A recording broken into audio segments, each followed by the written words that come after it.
സങ്കടപ്പെട്ട കുട്ടിക്കാലമുള്ള മിക്കവരും വളരെ ദേഷ്യമുള്ള ആളുകളായിരിക്കും. ദുഃഖവും ദേഷ്യവും തമ്മിൽ നേരിട്ടൊരു ബന്ധമുണ്ട്. അവരുടെ ചെറുപ്പത്തിലോ യൗവനത്തിലോ ആയി അവർക്കൊരു ആഘാതമുണ്ടായി. അത് ചിലപ്പോൾ അധിക്ഷേപിക്കുന്ന മാതാപിതാക്കളിൽ നിന്നോ കുടുംബത്തിൽ നിന്നോ സമൂഹത്തിൽ നിന്നോ ആവാം. അതവരെ ദേഷ്യമുള്ളവരാക്കി മാറ്റുന്നു. പെട്ടെന്നുള്ള അക്രമാസക്തരായ ചെറുപ്പക്കാർ. അങ്ങനെയാണ് ഷെയ്ത്താൻ തന്റെ പണി ചെയ്യുക.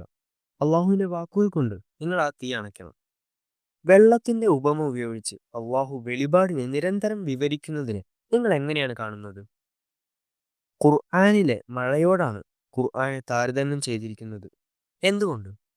കാരണം വെള്ളം തീ അണയ്ക്കുന്നു. അത് നിരാശയും ദേഷ്യത്തെയും എല്ലാം എടുത്തു മാറ്റുന്നു. അത് ശാന്തതയും ജീവിതവും തരുന്നു. അത് നിങ്ങളുടെ ജീവിതത്തെ നവീകരിക്കും. വെള്ളത്തോട് അടുത്ത് നിങ്ങൾക്ക് മറ്റൊന്നായി ഖുർആനിൽ കാണാൻ സാധിക്കുന്നത് വെളിച്ചത്തെയാണ്. അപ്പോൾ അവിടെ വെള്ളമോ വെളിച്ചമോ ഉണ്ട്. ഇത് രണ്ടും ആണ് ഭൂമിയിൽ ജീവൻ നിലനിൽക്കാനുള്ള പ്രധാന രണ്ട് കാര്യങ്ങൾ. നിങ്ങൾ മറ്റൊരു തലത്തിൽ നോക്കുകയാണെങ്കിൽ ശുദ്ധീകരണം നടത്താൻ വെള്ളം അത്യാവശ്യമാണ്.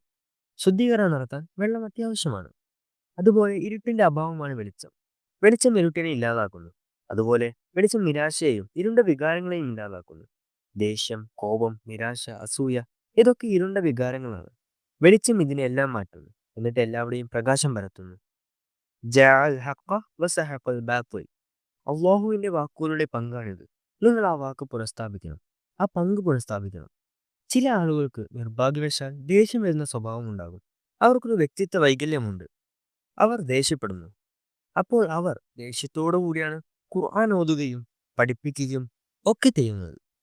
അപ്പോൾ അവർ നിങ്ങൾക്ക് കാണിച്ചു തരുന്നത് ഒരു കോപാകുലനായ ഒരു അള്ളാഹുവിനെയാണ്, ഒരു കോപിക്കുന്ന മതത്തെയാണ്. അവിടെ നിങ്ങൾക്ക് സ്വർഗത്തേക്ക് പോകാനുള്ള വഴി ചെറുതായിരിക്കും. സ്വർഗത്തിലേക്ക് പോവാൻ പോലും പറ്റില്ല. അതാണ് വരയ്ക്കപ്പെട്ട ചിത്രം. അത് നിർഭാഗ്യമാണ്. കാരണം അള്ളാഹുവിന്റെ വാക്കുകൾ അർഹിക്കുന്നത് അതല്ല. അള്ളാഹുവിന്റെ വാക്കുകൾ സ്വയം സംസാരിക്കാൻ നിങ്ങൾ അനുവദിക്കണം. അതെ, ചിലപ്പോൾ അള്ളാഹു ദേഷ്യപ്പെടും. ഖതമല്ലാഹു അലാ ഖുലൂബിഹിം വഅലാ സമഇഹിം വഅലാ അബ്സ്വാരിഹിം. ചിലർക്ക് അള്ളാഹുവിന്റെ കോപം അർഹിക്കുന്നു. പക്ഷെ അതെടുത്തു എല്ലാവർക്കും മേലെ എറിയുക, അതാണ് പുൽമു. അതല്ല അള്ളാഹുവിന്റെ വാക്കുകൾ പറയുന്നത്.